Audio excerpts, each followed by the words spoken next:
Hey there, this is Mr. Icarus, and welcome to What I Thunk of the Ghost Recon Wildlands closed beta. That's right, I was fortunate enough to get myself an invite for last weekend's closed beta event, and even though I'm not exactly frothing at the mouth for Ghost Recon Wildlands, I still thought I was interested enough to give it a whirl, give it a spin, see what it was like, and report back to you guys, give you my honest impressions. And to that regard, this video will be a little looser than the regular What I Thunk videos. First of all, this isn't a review, it's just my impressions, and I'm pretty much just here to shoot the shit of what I thought, what I hope it can improve on, and what I didn't really like all that much. But before I get too ahead of myself, if you're not familiar with Ghost Recon Wildlands at this particular point, it's an upcoming Ubisoft open-world co-op squad-based tactical cartel murder-thon. And the whole setup to this is that the cartel pretty much runs everything in Bolivia, government and all. It's all in the palm of their hand. They've got a pretty sweet deal going on, but they've done goofed. They've done goofed big style. They decided that they needed to deal with an undercover agent in their ranks, and they thought the best course of action would be to blow up an embassy, hoping the agent would blow up along with it. This did not happen. All they achieved was that they blew up an embassy. So, what did they follow that up with? Well, they find the guy. They find the guy they wanted to kill in the first place, take him round back, torture him, then shoot him in the head, which just strikes me as a hell of a lot more efficient than the first plan they went with. But regardless, this is the whole reason why you're here. The whole embassy bombing kind of pissed a lot of people off, and Ghost Recon gets sent in to basically destabilize the entire organization, starting off with the two torturers responsible for the death of your undercover agent buddy. So from that point onwards, it's essentially you and your team gathering intel from various points across the region that you're allowed to play in here in an effort to pin down the location of your two torturing targets and pop a cap in their respective asses.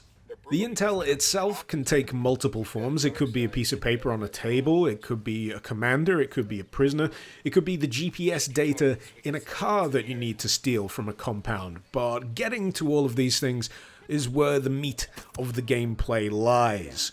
In terms of how you approach any given situation or mission here in Wildlands, I suppose it just depends on how you're feeling at that particular point in time, really. I mean, you could go professional, you could go tactical, you could send up your drone, mark your enemies, set up some simultaneous takedowns with your teammates, and then waltz in there and grab the intel. Very clinical, very clean, very tactical.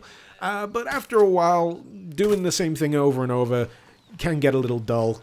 Can get repetitive, which is where I think Wildlands shines a little, because there is virtually no repercussion for going in messy and loud. If you just get tired of the same old routine, you can just barge in there, spray the lead all over the place, and get the job done just the same. My favorite method, personally, was grabbing a helicopter, hovering over the location, and issuing an assault order, just raining lead-based death from above, completely obliterating anyone below me. And, you know, same objective completed, no repercussions, no negative points taken from my score, no karma system, which is definitely a plus.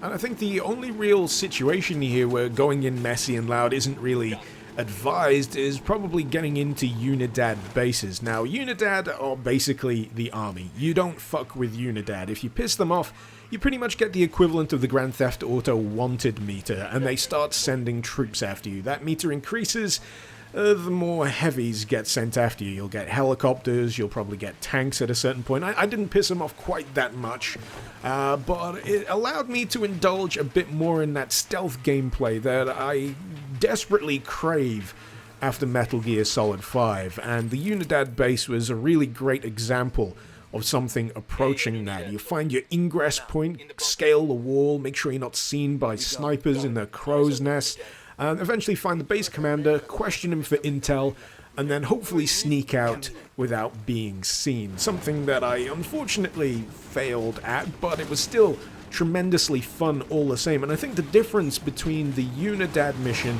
and the regular cartel missions is the Unidad mission actually felt like it had stakes. After a while, raiding cartel locations just feels routine. There doesn't really feel to be any negative impact from just going completely hog wild, which I think in the long term will probably lead to, repetitiveness and quite possibly boredom. But there are a few things in place here to maybe alleviate that. For example, when you raid certain locations, you can tag supplies, and this greatly pleases the rebels who you're essentially working for. And after a while, this will grant you access to support from the rebels. In my particular playthrough, this took the form of being able to call in mortar strikes, which was tremendously fun, just dropping a bomb on some unassuming cartel goons.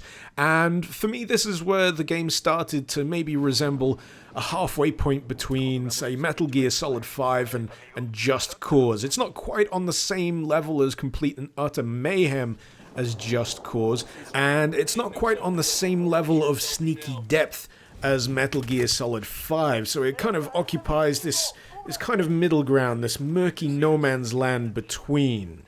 Speaking of no man's land, there is a lot of ground to cover in the available region here. It is pretty expansive, and it's kind of impressive when you put it in context of the wider play region that'll be available in the final game. It looks positively gargantuan, but this raises its own particular problem. As with many other open world games, you'll find that you're going to spend a lot of time just traveling from point A to point B.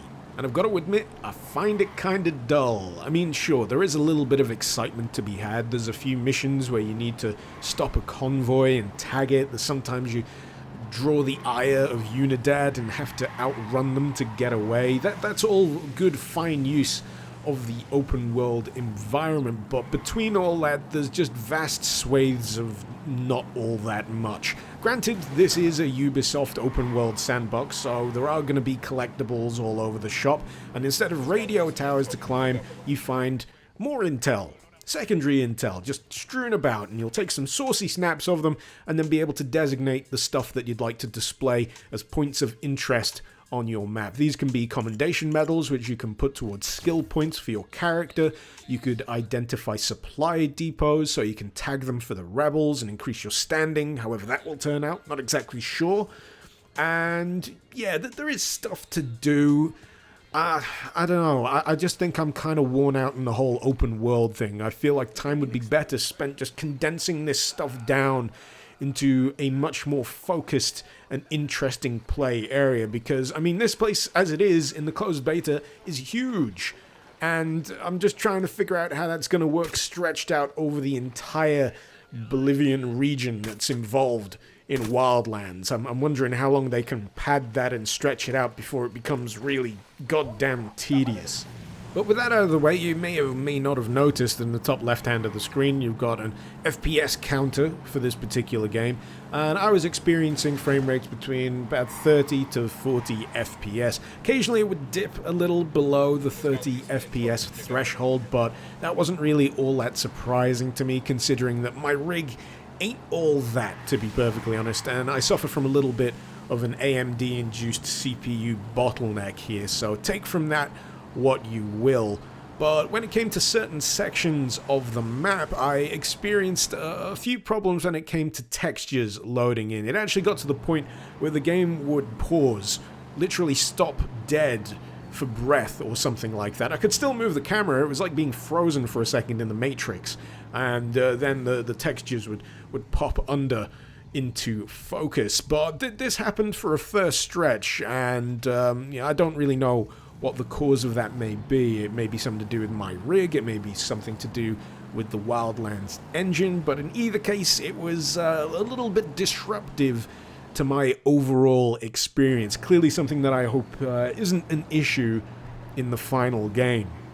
In terms of the overall objective that was in play during the closed beta, I actually completed all of it. I got all of the relevant intel, figured out where my targets were located, and I barged my way in there, fully expecting to just line up a shot, nail them right between the eyes, and that's all she wrote. So color me surprised when I shoot one of my targets right in the face, and they don't go down.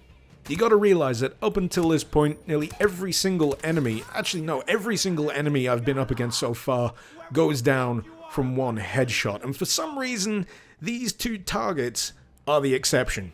I think it took like 3 shots to the head each to bring them down, and I don't know about you, but that just seemed really strange to me. It actually kind of took me further out of the experience, because when I think of Tom Clancy and Ghost Recon, I think kind of tactical realism, and that is really far away from tactical realism.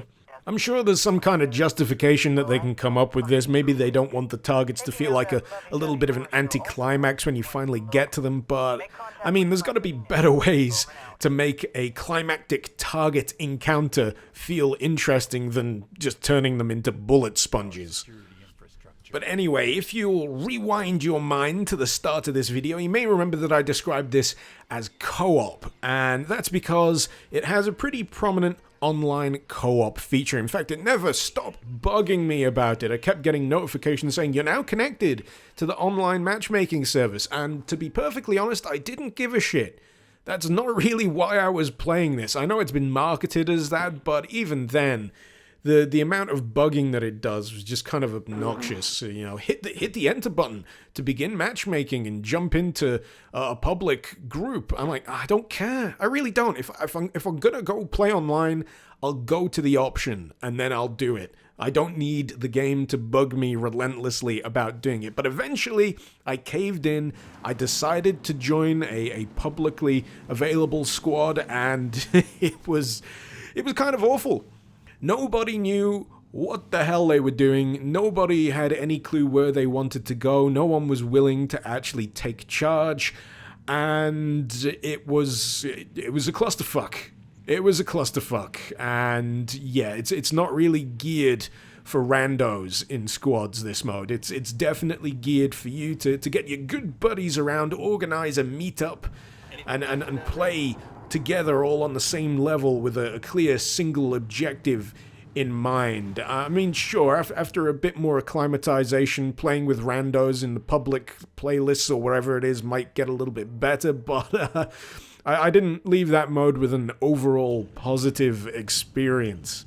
More than anything, it just made me want to boot up Just Cause 2 and mess around in the multiplayer mod, because at least then I'm not tethered to 3 other people all potentially pulling in their own particular direction. I can decide when and where I want to cooperate with other people and interact, but yeah, I don't know. I'm not sold. I'm not sold, if I'm going to be perfectly honest. I'm not entirely sure whether Wildlands will take full advantage of the open world model, and you got to ask that question. Is it really going to be sacrificing everything if you took that open world away and just condensed it down to those core chunks of gameplay? And I can't honestly say whether it would be sacrificing anything if you took that open world model away. But hey, I'm jaded. I'm jaded on the whole open world thing, and time will indeed tell, because this is still, of course, just a closed beta. There's obviously going to be an open beta at some point, and then the final release, and things can indeed change. At the very least, I hope the technical issues that I experienced don't crop up in the final version. I hope there's a bit more richness to the world in the release version in terms of things to do, things that may potentially change within the open world. For example, the cartel, will they actually react to my ongoing assault against their infrastructure? Will they do something maybe a little similar to Metal Gear Solid 5? Will the goons start wearing helmets, start wearing body armor, maybe employing night vision at darker times, or even gas masks if that's necessary at a certain point? That would be cool. It would be very cool to deal with a reactive enemy instead of maybe the same disposable goons over and over at varying locations. But for the most part, I can't really find any massive faults with Wildlands. If I'm going to be honest with myself, I had a fine time. It didn't wow me, it didn't completely bowl me over, but I can definitely say that at various points I was entertained. There's definitely some fun to be had though with different loadouts, with different approaches for assaults. There's certainly a lot of meat to the upgrade system. You can invest skill points in there to improve things like the battery life on your scouting drone, the stamina, all sorts of bits and pieces that will hopefully come together nicely in the final version of the game, fingers crossed. But anyway, that's what I thunk of the Ghost Recon Wildlands closed beta. Hopefully this hasn't been too long and incoherent and rambling. But in any case, feel free to let me know what you thought in the comments below. This has been Mr. Icarus. Thank you very much for watching. Icarus out.